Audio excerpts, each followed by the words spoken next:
Çaydan içkile. Anekdot da. Bir sulan öyle içip oturdu. Yine tüm düzgün getirdi. Çaltat. Evet.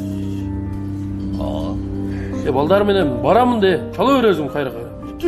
Барам дедим го. Erkek. Үйүк болуш керек. Kıskan tüm düzgün getirdi.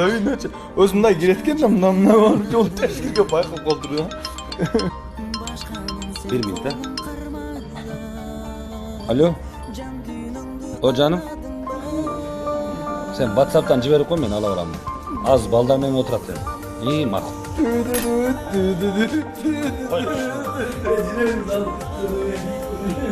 Dostlarının göz aldında ayalдар менен орой мамиле кылган эркектин үйүндө да кадыры баркы болбой калат.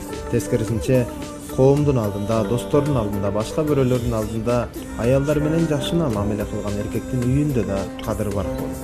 Антон урматтуу мырзалар, келиңиздер. Аял затын сыйлап кадырлоого чакырам.